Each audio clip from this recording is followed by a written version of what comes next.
Salut, c'est Lise de The Magical World et on se retrouve aujourd'hui pour un nouveau DIY. Nous allons réaliser ensemble une lampe à lutin de Cornouailles.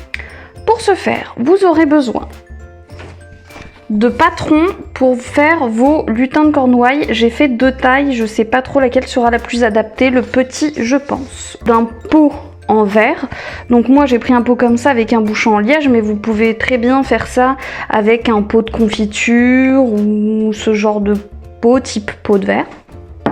Papier sulfurisé blanc, d'une petite bougie chauffe-plat électrique,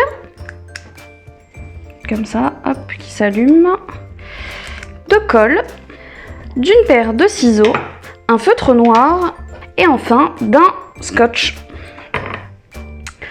Pour commencer, on va d'abord s'attaquer au papier sulfurisé.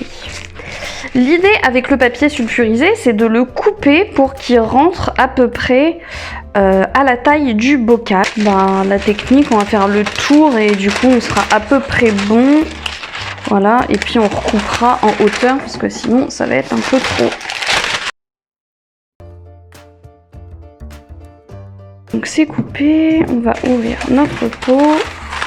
On va voir ce que ça donne quand on le met dedans. Donc là, je pense qu'il y en a quand même un peu trop. Donc on va déjà couper. Hop. On va pouvoir tout mettre, on s'en moque. Et on va couper, hop, à peu près ici en hauteur. Donc on va venir mettre une marque avec le ciseau, hop, et tout simplement, on coupe tout droit. Et maintenant, on va essayer de le mettre dans l'autre sens pour qu'il nous fasse un beau rendu. Donc voilà, on n'est pas trop mal, ça déborde encore un petit peu chez moi, donc on va recouper.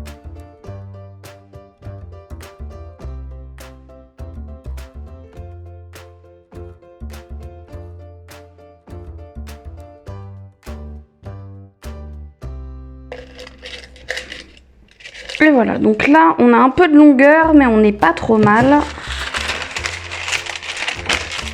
Donc on va couper un petit peu. Et pourquoi on met du papier sulfurisé? Tout simplement pour donner une impression d'ombre chinoise à notre petit piège lampe à lutin de Cornouailles. Quand on est bien, on vient mettre un petit morceau de scotch, tout simplement, pour fixer les 2 parties du papier sulfurisé et pas que ça se rétracte.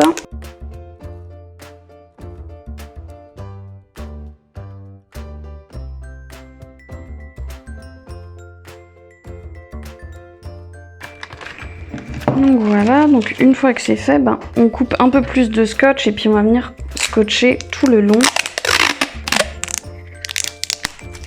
nos 2 parties. On est bien, ça fait bien tout notre pot.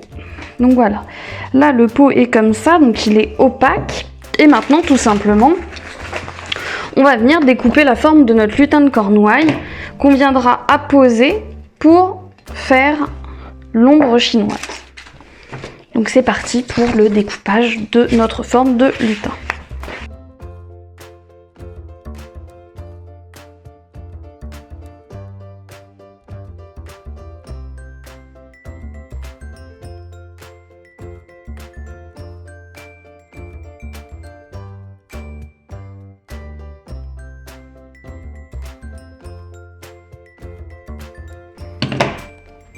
Donc voilà, là on se retrouve avec notre forme de lutin de Cornouailles. Et vous allez comprendre pourquoi on a besoin d'un stylo noir. Tout simplement parce que quand on colle le lutin, vous voyez, on le voit bleu par transparence. Et comme c'est censé être une ombre, il est logique qu'on le colorie en noir.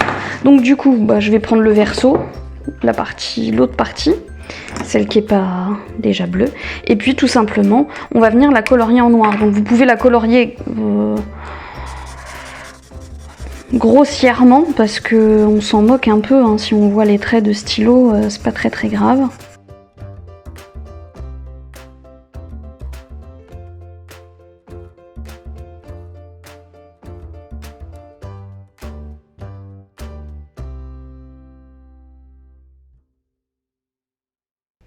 Du coup ça y est, donc là c'est colorié en noir et du coup ça va faire notre ombre.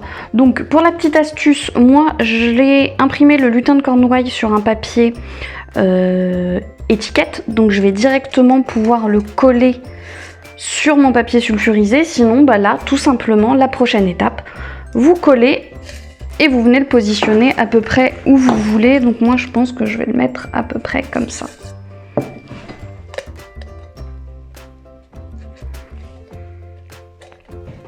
Du coup ça y est, on a bien collé notre silhouette et on voit bien le rendu. Donc maintenant, bah ça y est, quasiment tout est fini. Il nous reste juste à voir ce que ça donne quand on met notre petit couvercle. Donc là, je viens de m'apercevoir qu'avec le couvercle, vu qu'il s'enfonce, c'est un peu trop grand encore. Donc on va couper.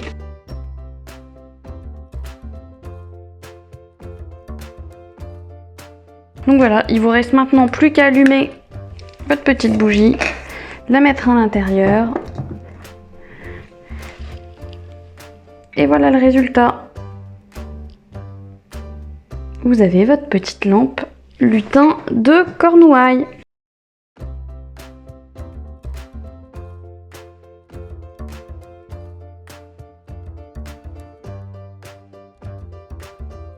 Ça y est, notre lampe lutin de Cornouailles est désormais finie. Alors, si vous avez aimé ce DIY, n'hésitez pas à mettre un petit j'aime, à laisser un commentaire si vous voulez d'autres DIY, ou pour me dire si celui-ci vous a plu ou non. Et voilà, on en a fini pour aujourd'hui et on se retrouve prochainement pour une nouvelle vidéo.